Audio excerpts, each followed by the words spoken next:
उत्तराखंड के चमोली जिले से एक सनसनीखेज हत्या का खुलासा हुआ है, जहां महज 10,000 रुपए के कर्ज ने एक इंसान की जान ले ली। ये खौफनाक वारदात 10 मार्च की है, जब लंगासू चौकी के पास अलकनंदा नदी में एक शव बहता हुआ मिला। शव के हाथ पर लिखा नाम सूरज पुरोहित उसकी पहचान बन गया। जैसे ही पहचान हुई, पुलिस हरकत में आई, टीम गठित हुई, जांच तेज हुई और फिर सामने आई एक चौंकाने वाली सच्चाई।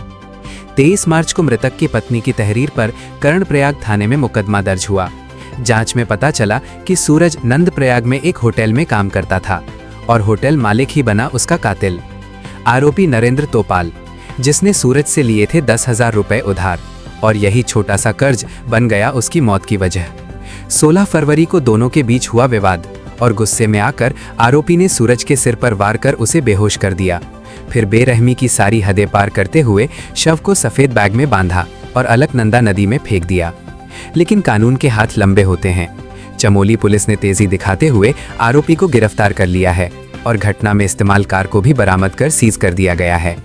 इस शानदार खुलासे पर गढ़वाल आईजी राजीव स्वरूप ने टीम को 5,000 रुपए इनाम देने की घोषणा की है।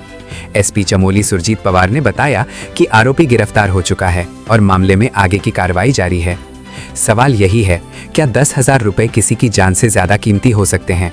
एक डेड बॉडी हमें लंगासू क्षेत्र में अलकनंदा नदी से मिली थी और वो बॉडी जो थी 16 मार्च को जब हमें प्राप्त हुई तो उस बॉडी के हाथ में सूरज पुरोहित गुदा हुआ था। उसके आधार पर हम लोगों ने पुरोहित सरनेम वाले लोगों का गांव ढूंढा तो बमोत गांव में पता चला कि वहां का रहने वाला व्यक्ति है।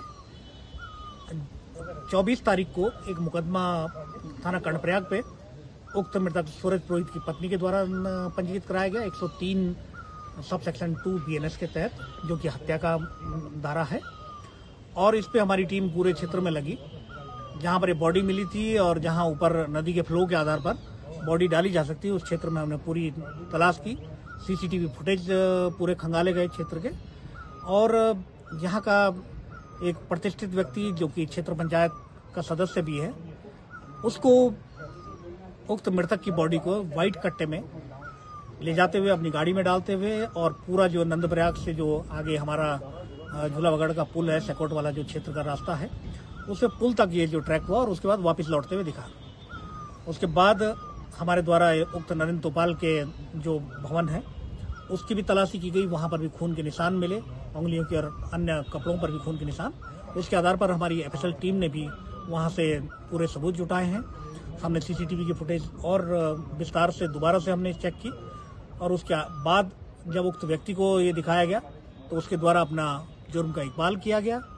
उसकी निशानदेही पर उसकी कार, ऑल्टो कार, जो कि हमने अपने कब्जे में ली है, उससे इस शव को नदी में डालना पाया गया। इसके अंदर भी जो अन्य रक्त वगैरह के निशान है, उसके लिए हमारी FSL की टीम पूरा अपना काम कर रही है।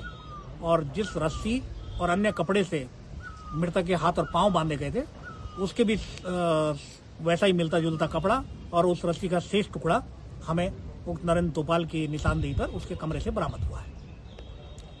देखिए, बहुत अच्छा केस वर्कआउट हुआ है। इस पे IG गढ़वाल साहब ने टीम के लिए 5,000 रुपए के कैश रिवार्ड की घोषणा की है और ADG law and order Shri Murugesan sir के द्वारा भी टीम को अपनी शाबाशी दी गई है।